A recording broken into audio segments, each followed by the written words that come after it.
छोटा सा घर था। उस दिन सुबह सवेरे रघुवीर लोहार अपने औजार लेकर काम पर निकल रहा था। कब तक ऐसा चलेगा रघु? हर रोज सुबह कुछ आस लेकर जाते हो और शाम को निराश होकर लौटते हो। क्या तुम्हें नहीं दिखता कि पूरे गांव में सबसे बुरी हालत हमारी है? क्या करूं राधा, तू ही बता। मेरी किस्मत ही फूटी हुई है तो मैं क्या कर सकता हूं। जब भी हालात सुधरने लगते हैं कुछ न कुछ ऐसा हो जाता है कि फिर से सब कुछ बिगड़ जाता है। अब देख, पहली बार जैसे तैसे कुछ जमा किया, तू बीमार पड़ गई, सब खर्च हो गया। फिर रतन के पैर में वो गहरी चोट, पूरा इलाज करवाने में फिर से सब कुछ खत्म हो गया। तभी 10 साल का रतन दौड़ता हुआ आया और उसकी मासूम आंखों में भूख थी, पर मन में कुछ कहने की हिम्मत भी। पिताजी, मेरे मन में कई दिनों से अच्छा खाना खाने की इच्छा हो रही है। हमारे घर में दूसरों की तरह पकवान क्यों नहीं बनते? रघुवीर की आंखें नम हो गईं। तू चिंता मत कर बेटा, हमारे दिन भी जरूर बदलेंगे। एक वक्त आएगा जब हम लोग दूसरों से भी अच्छे पकवान बनाएंगे। फिर तेरा जो दिल करेगा वही खाएंगे। लेकिन पिताजी, एक बात बोलूं? जब पड़ोस की ताई अम्मा के घर से पकवानों की खुशबू आती है ना, तो मैं तो खींचा चला जाता हूँ। एक दिन चला भी गया था, लेकिन उन्होंने मुझे देखते ही खाना छुपा लिया और कहा, यहाँ मत आ, भाग जा यहाँ से। तो मैं वापस आ गया। राधा की आंखों से आंसू बहने लगे। उसका दिल जैसे किसी ने मसल कर रख दिया हो। रघुवीर कुछ नहीं बोला, चुपचाप अपने औजार उठाए और लोहार की दुकान की ओर चल पड़ा।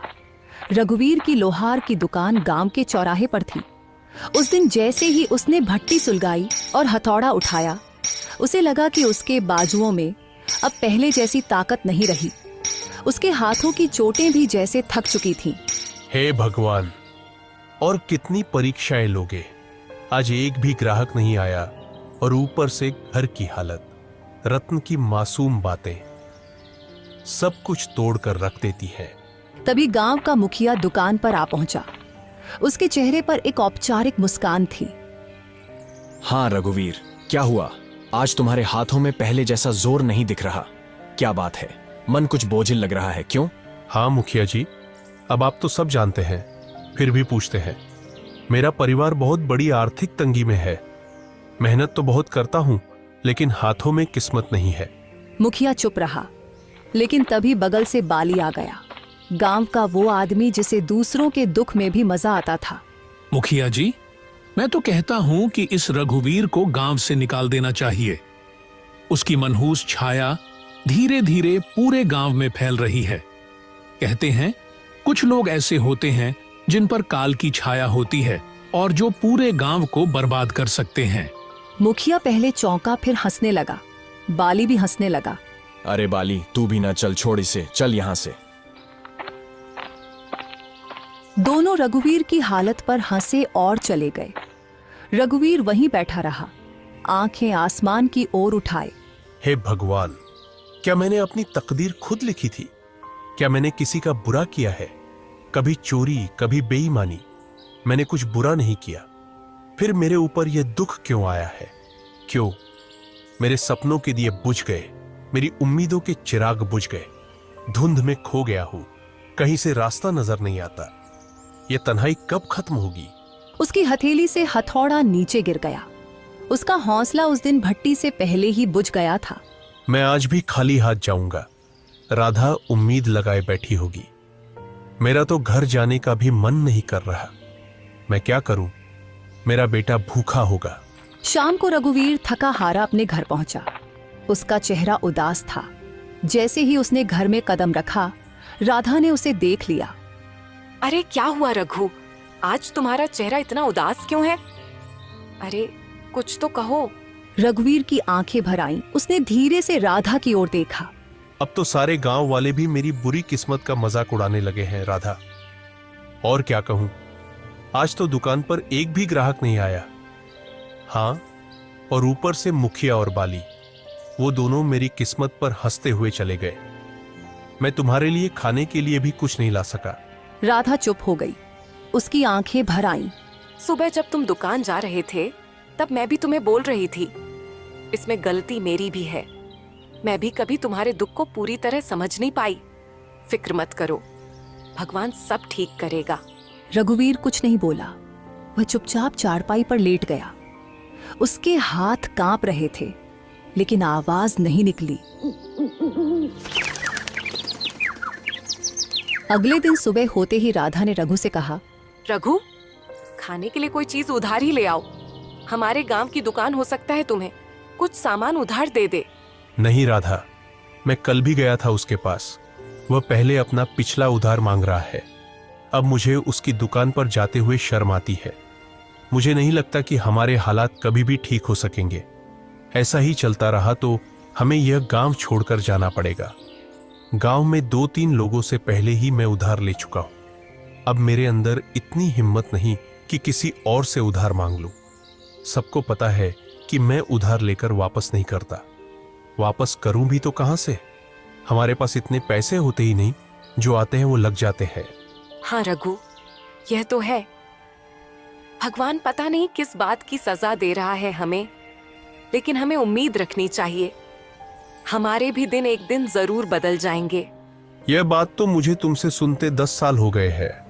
आज तक ऐसा दिन नहीं आया। वह चुपचाप घर से निकल पड़ा और सीधा जंगल की ओर चल दिया।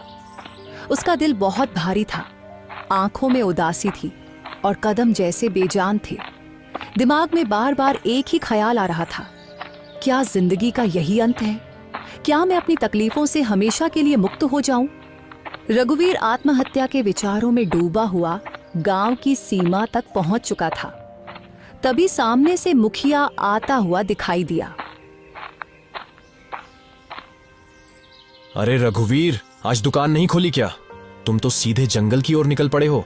क्या बात है? अब लोहार से लकड़हारा बनने का इरादा है क्या? रघु चुप रहा। वह पहले से ही उदास था। उसके पास मुखिया को जवाब देने के लिए कोई भी शब्द नहीं थे। चलो अच्छा है, लकड़हारे भी बुरे नहीं होते। कम से कम जंगल में कोई तुम्हारी किस्मत का मजाक तो नहीं उड़ाएगा ना। मुखिया हंसता रहा और चला गया। रघुवीर बिना कुछ बोले जंगल की गहराई की ओर बढ़ गया। रघुवीर अब थक चुका था। उसके पैर जवाब दे चुके थे। वह एक घने वृक्ष की छाया में बैठ गया और आसमान की ओर देखने लगा। मैं मर्द हूं ना, इसीलिए किसी के सामने रो नहीं सकता। अगर राधा और रतन मुझे रोते हुए देख लेते तो उनका मनोबल टूट जाता। इसीलिए मुझे जंगल आना पड़ा। भगवान, तू मेरी कितनी परीक्षा लेगा? रघु उदास होकर आसमान की तरफ देखते हुए बातें कर रहा था कि अचानक उसके कानों में किसी के चीखने की आवाज आई। कोई है तो मेरी मदद करो। वह उठा और इधर उधर देखने लगा। अचानक उसकी नजर एक साधु पर पड़ी जो जमीन पर गिरे हुए थे। रघुवीर तुरंत उनके पास गया।